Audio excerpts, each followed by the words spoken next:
For years, astronomers have been observing one of the brightest and most mysterious stars in the night sky, Betelgeuse.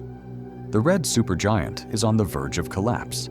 Everyone said it would happen, but no one knew when. Now, the James Webb Telescope has captured what we weren't sure we would ever see. The moment Betelgeuse began to explode, the death of a star, a cosmic shockwave, and a window into the unbridled power of the universe itself. This isn't just another deep space observation. It's a once-in-a-lifetime event, the closest supernova ever recorded by humankind. And what Webb saw changed everything. Located on the shoulder of the Orion constellation, Betelgeuse is no ordinary star. It is a red supergiant, more than 700 times larger than our Sun and about 20 times more massive. For decades, scientists knew it was unstable. It swelled, dimmed, and erupted. In 2019, it suddenly dimmed, sparking worldwide speculation. Is this the end? Is it becoming a supernova? Now, thanks to the precision of the Webb telescope, the mystery has only deepened. For the first time, we are observing signs of a star's collapse in real time. Massive energy releases, changing convection currents on the surface, magnetic fields spinning into chaos. Betelgeuse isn't just dying, it's transforming right before our eyes. The Webb telescope has been watching Betelgeuse for months, using infrared vision to peer into layers invisible to any previous telescope. And now the data is in, and it's stunning. We see convection bubbles the size of Jupiter bursting on the surface. We track plumes of hot gas rushing into space at unimaginable speeds. And in the light spectrum, we see the signature of a shockwave passing through the outer layers of the star. For the first time in history, astronomers are observing the physics of a star's destruction. This is not a simulation. This is the anatomy of a supernova in real time, just 642 light-years from Earth. Unlike other supernovae in distant galaxies, Betelgeuse is close, by cosmic standards. Its explosion will be so bright that it will be visible during the day, brighter than the full moon. But even more important is that its proximity gives scientists a unique opportunity to study the death of a star up close, how its core collapses, how elements such as carbon and oxygen are formed, how the shockwave changes the surrounding space. What Webb has captured is not just the death of a star, but the very process that creates the ingredients for life. The same elements that formed the Earth and you and me. We are observing our cosmic ancestry in reverse. The explosion of Betelgeuse is not just a spectacle, it is the key to understanding the hidden processes of galaxy formation, planetary systems, and the life cycle of the universe.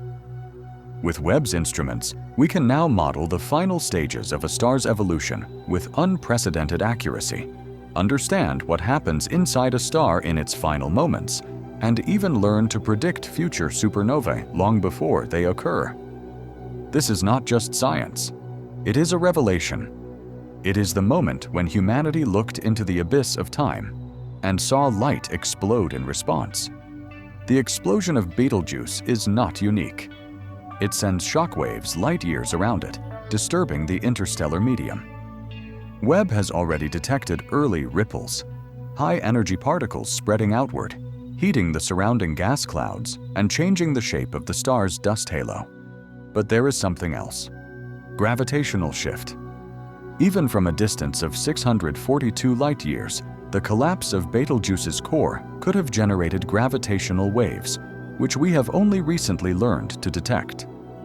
If confirmed, this would be the first observation of a visible supernova in conjunction with direct gravitational data, and it would rewrite our understanding of the interaction between light, matter, and space-time. When Betelgeuse collapses, one of the greatest cosmic questions arises. What will remain? A neutron star, a black hole, or something even stranger? Webb's data suggest that the collapse may not be uniform.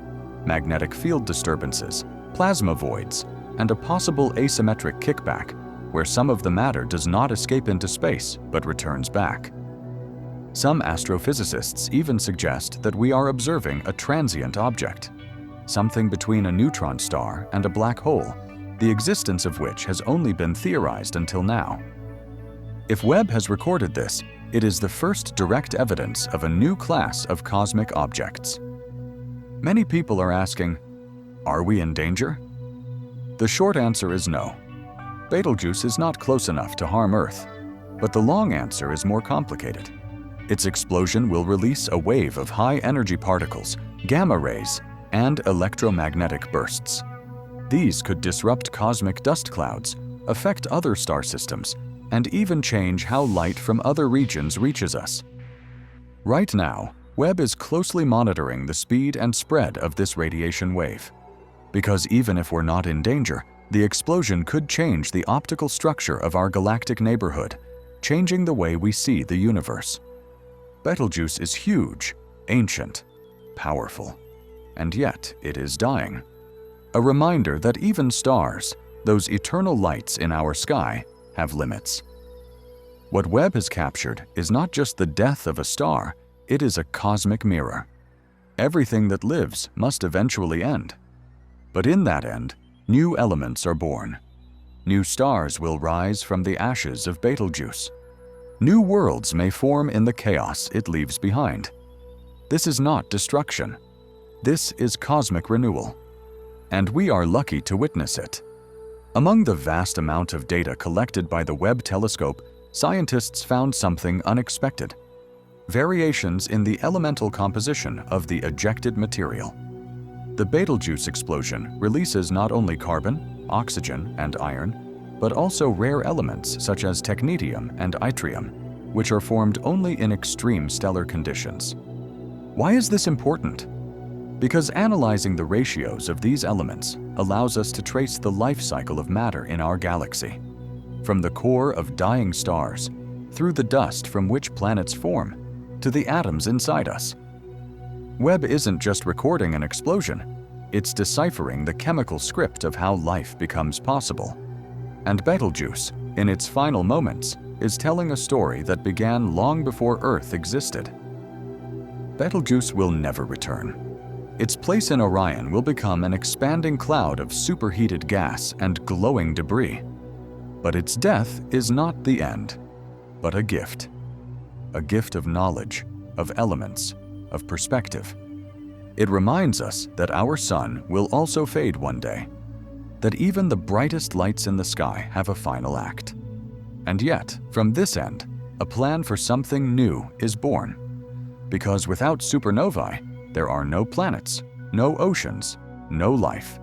And now, thanks to the James Webb Telescope, we can finally see this complete cycle, from fiery collapse to raw material for a new creation. In the cold silence of space, 642 light-years from Earth, a star ended its life. Not with a whisper, but with a brilliant final roar that traveled through the darkness for centuries until it reached us. Thanks to the Webb telescope, we didn't just see it, we understood it. We saw the signs, the collapse, the detonation, not as a myth, not as a metaphor, but as fact. Betelgeuse did not die in vain. In its final moments, it gave us answers to questions older than humanity itself. Where do the elements come from? How do stars live and die? And what will happen to our own sun? In that fading red light, Webb captured more than a supernova. It captured our history of origin and a glimpse into our future.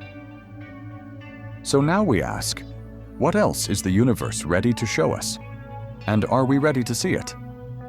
Let us know in the comments what you think.